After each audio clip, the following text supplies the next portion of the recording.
Pronto para mais alguns desafios? Tá fácil, tranquilo, né? Não é difícil. Lei 8.112 é uma matéria bem, né? Eu gosto muito. Esse início, então, né? Não tem muita pegadinha, né? Eu selecionei aqui mais o início da lei, mas a gente vai treinar toda a lei, viu? Tudo aquilo que foi cobrado no seu edital, tá certo? Fica tranquilo quanto a isso. Eu só agrupei de uma forma pedagógica, né, para ter o rendimento. Só isso, fica calmo. Vamos lá. Considerando o que consta na Lei 8.112, que trata do regime jurídico dos... um detalhe. Eu falei, fica calmo, lembrei. Olha só, é muito importante que na hora que você se dedique a estudar uma determinada matéria, controle a ansiedade. Eu sei que não é muito fácil, eu sei. Concurseiro naturalmente acaba ficando muito ansioso por conta do volume do edital. Os editais estão enlouquecidos, né? Um volume de matérias, de pontos cobrados, cobram códigos inteiros, uma coisa, né? Uma sandice. E em um tempo exíguo, né? Muito pequeno entre a data da publicação do edital e a data da prova. Nós precisamos de uma lei que obrigue os administradores a informarem pelo menos o conteúdo 6 meses antes, não é justo? Olha só, a prova está prevista para daqui a 6 meses, mas o conteúdo vai ser esse necessariamente. Quando vai ser a prova? 6 meses, 8 meses, 1 ano, mas o conteúdo vai ser esse. Não é justo? Poxa, gente, né? E aí fica assim, estudando, achando que vai ser, pois é. Então, o que é importante? Diante de todo esse conjunto aí de fatores não muito agradáveis, você precisa controlar a ansiedade. Quando você senta para estudar, né, se propõe a estudar a Lei 8.112, não fica preocupado com as demais matérias. Por quê? Porque acaba te desconcentrando. Eu estou estudando a Lei 8.112, você pensa, meu Deus, estou mal em constitucional, português, Aí o rendimento vai cair muito. Para isso, para você sanar essa ansiedade, que você vai, mas não consigo. Consegue, para de falar não consigo. Primeira coisa, para de falar não consigo. E depois que parar de falar o não consigo, muda pelo vou tentar. É proatividade, pensamento positivo. Aí, você faz o quê? Faz um planejamento e tenta seguir. Mas eu já fiz o planejamento, Claudete, deu tudo errado. Lógico, você fez um planejamento que não condiz com a tua realidade. Tem que ser um planejamento dentro da sua realidade. Eu peguei emprestado o planejamento de uma amiga minha, um colega meu. Que boa besteira que você fez. Não adianta nada. A sua realidade é idêntica dela, a dele? Entendeu? Mas ele estuda tanto, Claudete. Sim, mas você consegue estudar? Seja fiel com você mesmo. Entendeu? Mas os colegas conseguem estudar 20 horas e eu consigo estudar 2. Sim, mas transforme essas 2 horas em conteúdos, que em conteúdo, sabe, adequado. Porque às vezes o colega que tem lá 20 horas, tem tanta hora que se perde, acha que tem muito, vai deixando para depois. Olha, quem mais passa em prova é quem trabalha, viu? Que tem outras atividades. Claro que sim, eu já passei por isso. Seja criativo, transforme os seus momentos, os vários momentos do seu dia em oportunidade de estudo. É assim que se faz. E aí você vai conseguir. Tenho certeza disso. Sabe quem não foi nomeado? Quem desistiu. Então, se você não desistiu, você vai conseguir. Tá certo? Vamos lá. Considerando que consta na Lei 8.112, que trata do regime jurídico dos servidores, assinale a afirma assertiva incorreta. A lei em questão assegura isonomia de vencimentos para cargos de atribuições iguais ou assemelhados do mesmo poder ou entre servidores dos 3 poderes, ressalvadas as vantagens de caráter individual e as relativas à natureza ou ao local de trabalho. Ok? É isso? Olha só, a Lei 8.112, lá no artigo 41, parágrafo 4º, ela traz lá, ainda está lá a redação, assegurando isonomia de vencimento. E o examinador localizou, considerando o que consta na Lei 8.112, considerando o que consta na Lei 8.112. Um cuidado que você vai ter é o seguinte,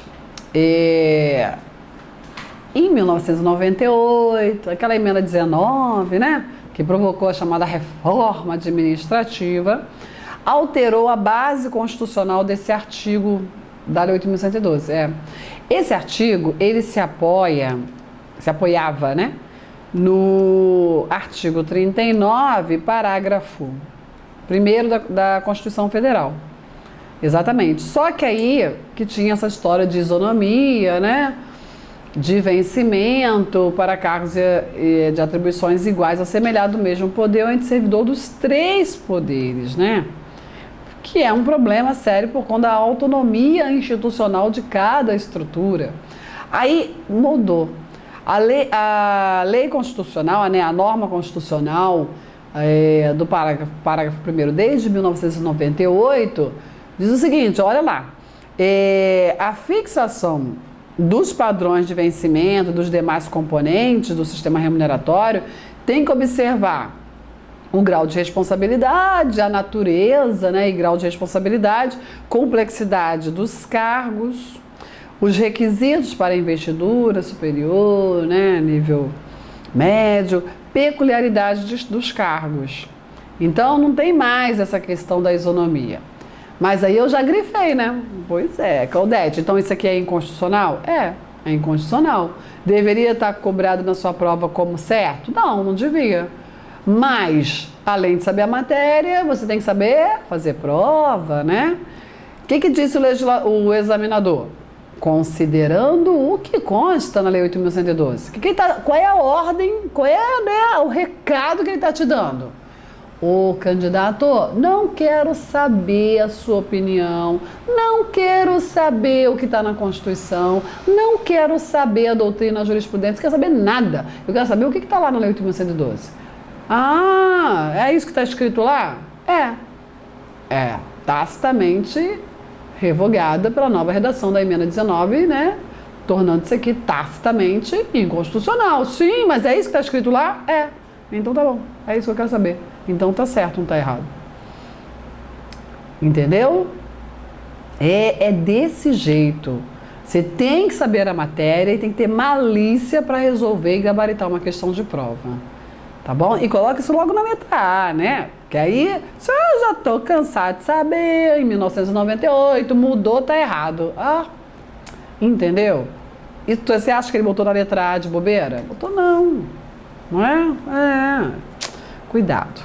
O que mais? A lei em questão autoriza redistribuição ex officio em caso de reorganização do órgão público, quando necessário para o ajustamento de lotação e força de trabalho às necessidades dos serviços. Certo ou errado? Procurando a errada, né? Tá certo. Aqui qual é o instituto? Da redistribuição. A redistribuição não se confunde com a remoção. Na remoção, né, que vou falar daqui a pouquinho, na remoção, a autoridade, a regra é essa, existe a remoção voluntária, mas a remoção, a autoridade, ela olha assim para a sua estrutura, assim, poxa, esse órgão aqui está precisando de mais servidores, ele não está funcionando direito não. E esse órgão aqui, eu posso tirar aqui um servidor daqui que não vai afetar, aí remove o servidor, entendeu? Isso é remoção de servidor, deslocando o servidor. Outra situação é o seguinte, ele olha para a estrutura dele e assim, quer saber? Vou mudar a organização da minha casa. Eu sempre comparo a redistribuição a uma dona de casa que muda os móveis de lugar. Você gosta de fazer isso? Eu não, detesto, né? A minha casa, ela fica, eu mudo, né? Quando eu mudo o móvel é que eu compro outro, né? Mas tirar do lugar, não, o sofá vai ficar no lugar do sofá. Minha irmã adora mudar de lugar. Então imagina a minha irmã, né? Gosta de fazer mudança. Aí tira uma cadeira lá da sala e põe lá no quarto. Uma poltrona, né? E aí, é a mesma coisa com o administrador público, né? Na redistribuição, ele tira o cargo de um lugar e coloca lá no outro. Entendeu? Se esse cargo, se essa cadeira estiver ocupada, a dona de casa leva junto, quem estiver sentado nela. Pois é, imagina a dona de casa na TPM, né? Não vai levantar, não? Pois eu vou te levar com cadeira e tudo. E na redistribuição a mesma coisa. Se esse cargo estiver ocupado, o servidor vai junto com ele, né? Por isso que se fala o servidor foi redistribuído, é nesse sentido. Na verdade não é o servidor que está sendo redistribuído, é o cargo dele. O servidor é removido, entendeu? Por quê? Porque a lotação, e é preciso entender isso, olha só, vamos lá. Quando a lei cria um órgão público, ela cria o órgão A. Ela, além de criar o órgão, ela tem que dizer como é que esse órgão vai funcionar. Qual é a composição, a lotação, para que esse órgão funcione. Lotação é isso. É o quantitativo de agentes públicos definidos por lei que devem atuar para o funcionamento do órgão. Olha, o legislador disse, aqui vai ter um diretor, 10 analistas, sei lá, exemplo, tá bom? E tem que ter 15 técnicos, exemplo. Normalmente, a lei que cria o órgão também cria esses cargos todinhos. E aí passa a bola para o administrador. Pode também o legislador fazer o seguinte, olha, não, só vou criar o órgão, não tem orçamento para criar mais cargos não, viu? Mas o órgão é necessário. Faz o seguinte, você não tem outros órgãos aí? Tem o B, tem o C e tem o D? Tem. Então, fazer o seguinte, redistribui. Tira um analista dali e 3 técnicos, 2 analistas lá de baixo e 5 técnicos, e assim vai, para você compor por redistribuição. Perceba, se aqui tinha 15 analistas e pela redistribuição se retiraram 3 cargos de analista, agora vai passar a ter 3. A Claudete, a matemática não vai muito bem não, entendeu? Agora vai ter 12 analistas, né? 3, ok? 12 analistas, porque 3 foram para cá. Retirada de cargo. É diferente se fosse só remoção. Eu vou remover, vai continuar com a lotação de 15, mas eu vou remover 3 para cá. O que ia acontecer? Vai ficar 3 cargos vagos de analista aqui. Não é isso que aconteceu. Pela redistribuição, os cargos foram retirados daqui e colocados aqui. Entendeu? Colocados nessa aqui, no B, no A. Então não tem mais como colocar lá 15 analistas. Por quê? Só tem 12 vagas agora. É diferente da remoção. Certo? A remoção deixa a vaga na lotação. E não confunda lotação com cargo público. Certo? Cargo público, quando o legislador cria, passa a bola para o administrador preencher. Aí vai somar o que ele já tem. E ele não precisa botar necessariamente, se fosse criação, né? Necessariamente esses aqui, né? Nesse órgão. Não, ele pode, pela remoção, mexer, né? Fazer as designações de lotação como ele bem entender. O que ele não pode é ter mais gente do que cargos na sua estrutura. Certo? Por isso que todo ato de provimento tem que dizer qual é o cargo que está sendo preenchido. Mas eu quero que você entenda qual é a diferença de redistribuição para remoção. Na remoção, o servidor é que muda de lugar, ok? Não mexe na lotação. Lotação enquanto quantitativo de agentes que devem atuar em determinado órgão. Então, olha só, lotação para o servidor é o seu local de trabalho. Lotação para o administrador é o quantitativo previsto em lei para funcionamento de um órgão. A redistribuição mexe com esse quantitativo, porque tira um cargo e põe para outro lugar. Aquela cadeira não está mais lá na sala, está lá no quarto. Na remoção, só se pega o ocupante da cadeira e leva ele lá para o outro lugar. Entendeu? Certo? Porque cargo público é uma ficção jurídica. O cargo vai junto com ele. É diferente de lotação. Certo? Ok? Então isso é importante. E aí, sempre lembrando que o administrador ele precisa obedecer à lotação prevista. Ele não pode mais colocar 15 analistas ali, porque a lotação agora é fixada em 12. Regra geral. Tem exceção para isso, mas por enquanto deixa sair. Deixa essa informação assim, tá bom? Então vamos lá. A lei em questão autoriza a redistribuição ex officio. Toda redistribuição é ex officio. Remoção que pode ser voluntária. Redistribuição, se é a organização da casa, quem é que organiza a casa? O servidor? Não, tem que ser o administrador. Claro, só pode ser ex officio.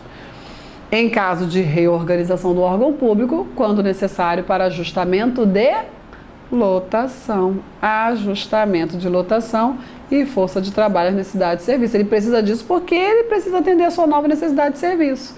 Ok? Então está correta essa afirmativa. Artigo 37. Letra C. A lei em questão autoriza remoção a pedido para outra localidade, independentemente do interesse da administração, para acompanhar companheiro, servidor público civil estadual, que foi deslocado no interesse da administração. Certo ou errado? Agora o instituto qual é? Da remoção. A remoção, ela tem dois tipos, diferente da redistribuição, né? Na remoção, existe a remoção ex officio, conhecida também como remoção compulsória. E existe a remoção a pedido, também conhecida como remoção voluntária. Tanto uma quanto o outro observam o interesse administrativo, ok? Essa é a regra. Agora, existe a remoção a pedido, né? Quando é que não observa o interesse administrativo? Salvo, aí tem lá 3 situações, certo? Uma delas é por motivo de, para acompanhar o cônjuge, para acompanhar parente, por motivo de saúde do servidor de seu dependente, seu parente, e ainda por processo seletivo, que é um concursinho para remoção. São essas 3 situações. Então, está correta essa afirmativa aqui? No caso que aconteceu, um servidor federal tem união estável, não é casado não, união estável, esse companheiro é servidor público civil de algum estado, não interessa qual, e esse companheiro foi deslocado no interesse da administração, ele não pediu, porque se tivesse aqui, para acompanhar companheiro, servidor público civil estadual, que foi deslocado a pedido seu, aí estaria errado. Quando fala, mas no interesse da administração também não pode? Pode, mas quando fala no interesse da administração, ponto final, subentende-se ex officio, tá bom? É isso. E aí, está perfeita, afirmativa, artigo 36, inciso 3. Inclusive, a jurisprudência é pacífica em afirmar que quando a remoção, primeira coisa, a remoção, ela é um ato baseado no interesse administrativo, ou seja, depende da conveniência, da análise de conveniência e oportunidade administrativa, mérito administrativo. Salvo esses 3 casos que eu acabei de falar com você. Nesses 3 casos, a jurisprudência afirma que não é facultativo ao administrador, não, porque aqui a remoção se transforma em direito subjetivo do servidor. Preenchidos os requisitos, comprovado ali, não, eu tenho direito, eu estou pedindo não, eu estou exigindo a minha remoção. Lógico, mesmo quando você tem direito, você pede com educação, né? Eu sou oficial de justiça. Quando eu chego para fazer, já aconteceu isso, eu cheguei numa empresa para fazer uma penhora, né? E aí, como eu sempre faço, cheguei numa casa para fazer uma penhora, fazer uma busca e apreensão, como eu sempre faço, olá, bom dia, meu nome é Claudete, eu sou oficial de justiça, eu estou com uma ordem de penhora, uma ordem de busca e apreensão, por favor, eu preciso entrar e procurar os objetos necessários a cumprimento da ordem, e eu peço que tenha a gentileza de me acompanhar. Bem mansa, assim, sabe? Bem educada, né? Por favor, né? Com licença, posso entrar? Com licença. Mas assim, questão de educação, né? Mamãe ensinou assim, papai reforçou. Aí uma vez não, algumas vezes, né? Não são muitas. A pessoa assim, não, vai entrar não. Assim, vou sim. Vou sim. Vou entrar. Sabe por que eu vou entrar? Porque é uma ordem de força, é uma ordem de constrição. Eu não estou com a polícia, fui sozinha. Normalmente penhora eu não vou acompanhada de polícia não. Mas se necessário, eu tenho autorização judicial para requisição de força policial. Então, eu vou entrar. A diferença é, ou eu entro com a sua permissão devidamente, né, na educação, ou eu entro com a força da lei e a força da autoridade que a autoridade judicial me dá. É isso, ok? Então, assim, o servidor fala assim, por favor, me conceda a remoção para acompanhar o cônjuge, por favor, por uma questão de educação, porque é direito subjetivo. Se for negado, exige, recorre. Exatamente. Bom, que mais? Apenas quando há mudança de sede, denomina-se remoção o deslocamento do servidor a pedido ou de ofício no âmbito do mesmo quadro. Certo ou errado? Você trabalha num prédio, ok? Isso já aconteceu com alguns colegas meus. Trabalha num prédio. De um lado do corredor é uma estrutura. Eu sou do judiciário, vamos pensar ali. Do lado do corredor é vara criminal. Do outro lado do corredor é vara de família. O colega da vara criminal foi removido para a vara de família. E aí, o colega do setor A foi removido para o setor B. E fica assim, ó. Corredor frente a frente. É remoção isso? Ou só quando muda de prédio, de sede? Hein? Claro que é remoção, sim, é remoção. Não me importa se houve mudança de sede, houve mudança na estrutura administrativa, entendeu? Então, não é apenas quando há mudança de sede, independente se há mudança de sede. Há um deslocamento do servidor, no mesmo quadro, que se não for no mesmo quadro, aí não é remoção não, tem que ser no mesmo quadro de pessoal, senão vai ser cessão de servidor, ok? Aí ele vai ser cedido, não removido. Então está errada essa afirmativa, olha lá o artigo 36 mesmo. E a letra E? A lei em questão determina que o substituto assuma automática e cumulativamente, sem prejuízo do cargo que ocupa, o exercício do cargo ou função de direção ou chefia, quando houver afastamento do titular que importe em vacância de seu cargo. Olha lá, que o substituto assuma automática e cumulativamente. Tá certo isso? Sem prejuízo do seu cargo, né, do cargo que ocupa, o exercício de quê? Ou função de direção chefia, quando houver o afastamento do titular que importe em vacância do seu cargo, no caso do cargo do titular, tá bom? Esse texto ficou ruim, né? Mas letra de lei, artigo 38. O substituto, cuidado, que o instituto da substituição, ele não se confunde com a interinidade, né? A interinidade é um instituto que se assemelha à substituição, à nomeação interina, só que o substituto é para afastamento, impedimento e vacância. Já o interino é só para cargo, e substituição é para função de confiança e cargo, comissão até cargo de natureza especial. Enquanto que o interino é só para cargo, certo? É exatamente isso. E o substituto, ele assume, né, as atribuições do titular, do cargo ou da função, você pensa, quais são os tipos, as funções, o exercício na função de confiança e cargo em comissão?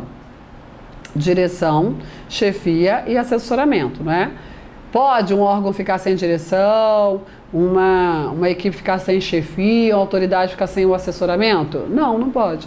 Olha a importância desses desempenhos. Então é preciso ter um substituto. Esse substituto pode ser um substituto automático, que a lei define, ou um substituto por designação, onde tem um ato designando, escolhendo qual é o substituto. Então está ali definido, importa isso, né? Está ali definido o substituto. Assim que ocorre um afastamento, tanto que importe vacância ou não, tá? Que importe vacância também. Mas às vezes é só um mero afastamento, licença, férias, não importou vacância não. Aí também é caso do substituto assumir, diferente do interino. E assim, quando é que vai ser interino e quando é que vai ser substituto? Primeira coisa, você já percebeu que quando for afastamento, férias, impedimento, necessariamente vai ser o substituto. Necessariamente o substituto. Agora, quando for vacância de cargo, o diretor se aposentou, o diretor foi exonerado, o chefe foi destituído, exemplo. Vacância. Aí a autoridade, ela tem duas opções. Por quê? Por que ela não deixa o substituto assumir, Claudete? Até ela encontrar um outro, um titular, né? Poderia, só que aí o legislador deu à autoridade administrativa a escolha. Olha só, se você, autoridade, achar que o sub só serve para ser sub, você não quer que ele assuma a condição de titular, até você encontrar um outro, né, para assumir ali o comando, para titularizar o cargo, o que você pode fazer, autoridade, em vez de deixar o substituto assumir? Você pode nomear interinamente um outro diretor, um outro chefe, um outro assessor, que vai exercer cumulativamente as suas atribuições, optando por uma remuneração. É isso, ok? Então é uma escolha, não está explicadinho assim não, mas essa é a melhor interpretação. O interino está lá no artigo 9º, parágrafo único da lei do 8.112. E que você tem que prestar atenção para não confundir, certo? É muito importante isso. Não confundir o Instituto da Substituição com o Instituto da Interinidade. Inclusive, a interinidade é uma das possibilidades de acumulação prevista na Lei 8.112. Ok? É uma acumulação provisória, é uma acumulação que não deve se estender, tanto que a substituição tem previsão se ela ultrapassar 30 dias, né? Que aí o substituto tem direito aí uma diferença no tempo que ultrapassar 30 dias, a interinidade não. Por quê?